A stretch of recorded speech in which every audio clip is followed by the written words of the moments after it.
Hi and welcome to this SOLIDWORKS tutorial to create a bee house. The bee house I have designed has been 3D printed in a yellow dyed polyamide material.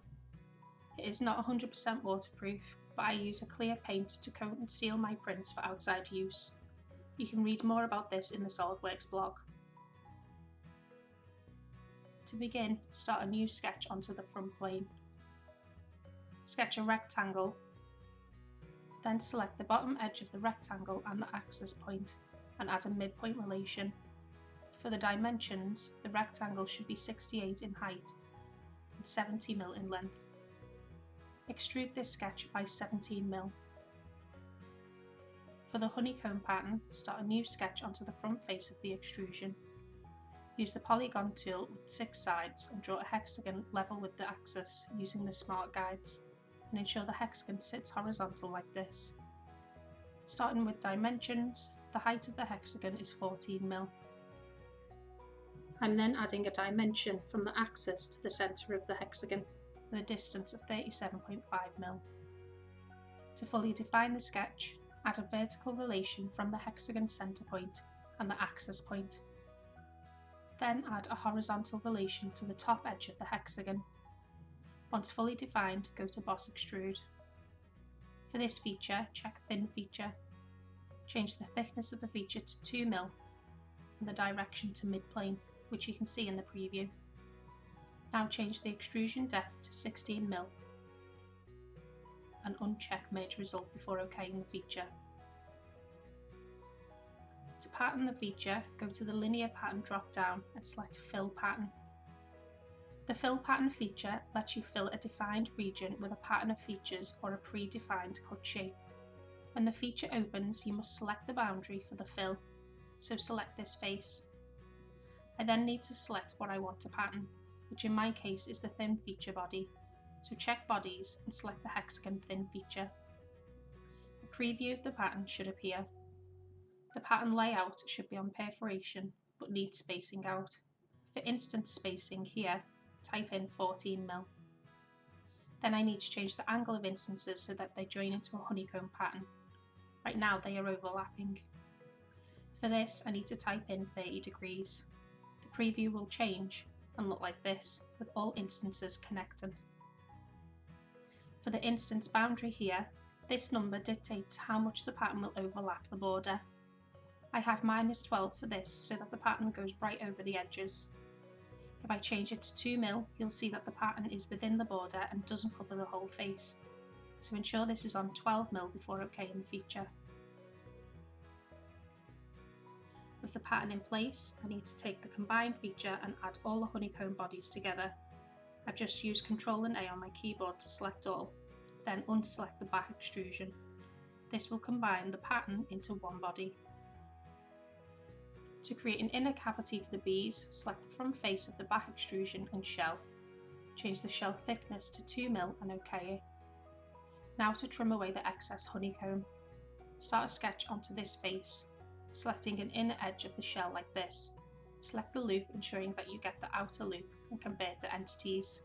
You can then use that sketch to offset the entities. I'm offsetting these entities by 20mm so that it goes outside of the honeycomb body. Use this sketch and cut extrude through all, reversing the direction to trim away the excess pattern. With that done, I want to extend the box to hold the honeycomb. Sketch onto this face and convert the entities, both outer and inner. Extrude the sketch, changing the direction to up to vertex. For the vertex, select a front point of the honeycomb like this. Ensure Merge Result is ticked and OK the feature. The part is now all one body. The next part to do is to add a front frame to the house. Select the front face and start a new sketch. Convert the entities of the face. With the sketch highlighted, use Offset Entities and offset the sketch by 3mm and reverse the offset inwards. I can then extrude the frame by 2mm onto the house. The next part to create is the bee house side details to make the house more hive shaped. Start a new sketch onto the front plane.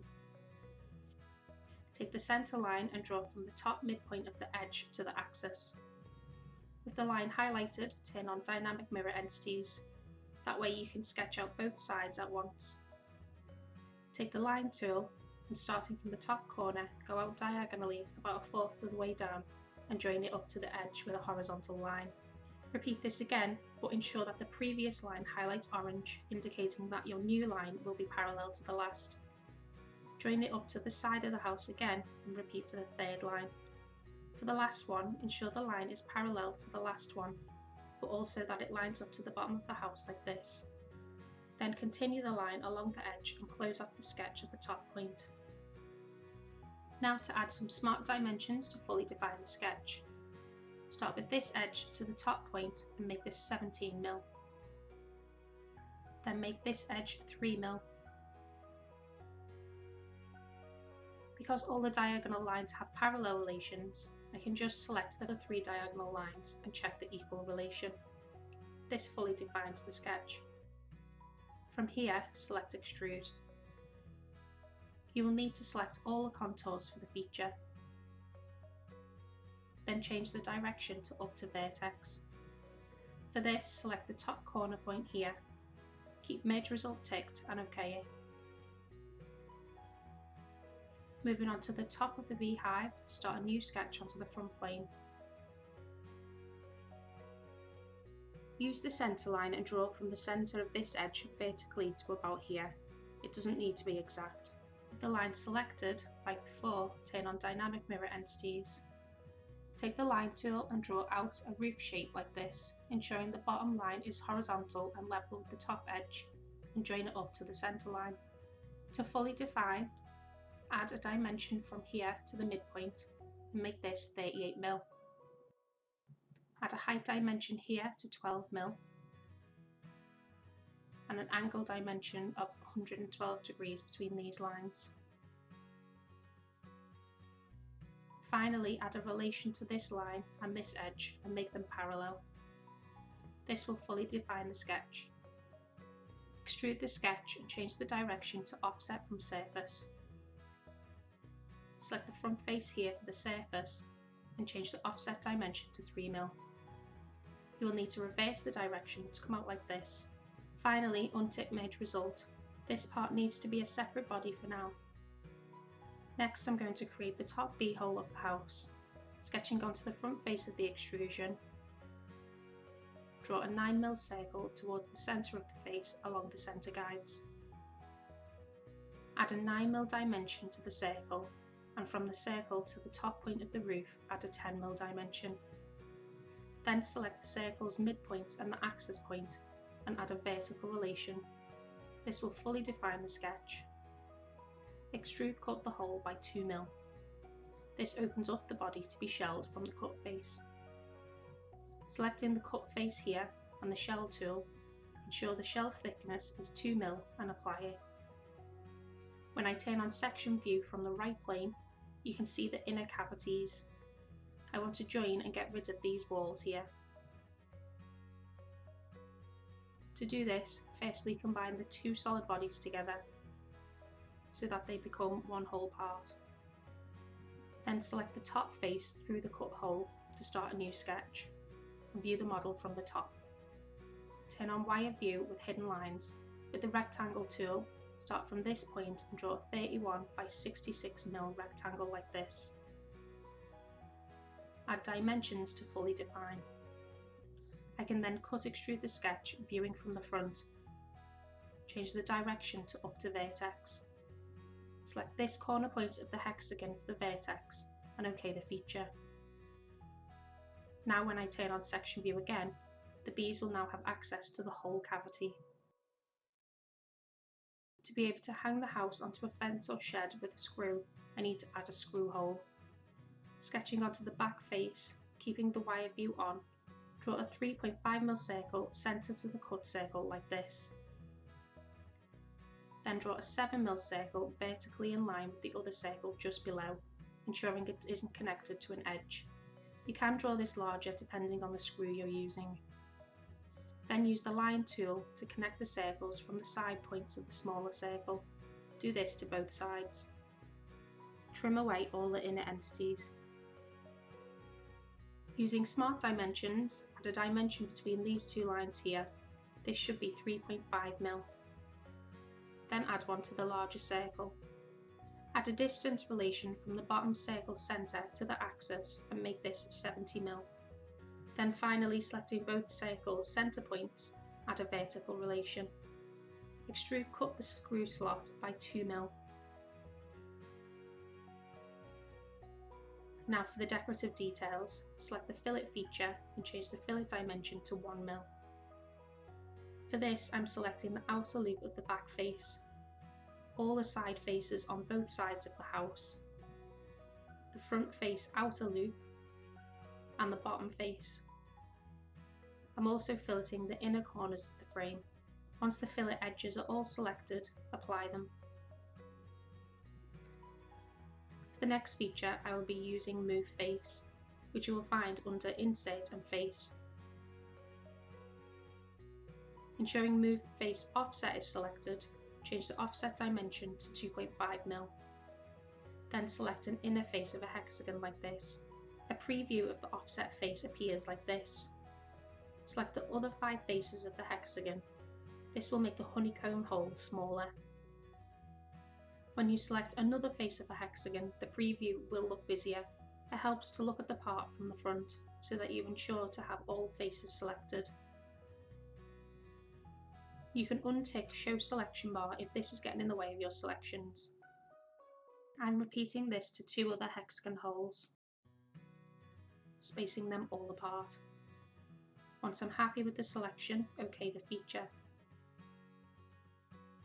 I'm repeating the process 2 more times, only this time using a 2mm offset and selecting other hexagon holes. Finally, I'm offsetting faces by 1mm. For this I can select more, as I'm not making the holes too much smaller for the bees to still get inside.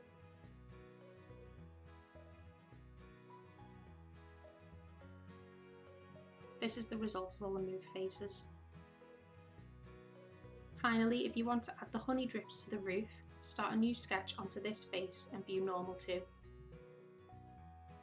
Take the line and sketch from this point along the edge past the midpoint, and then hover over the end point of your line until it becomes an arc.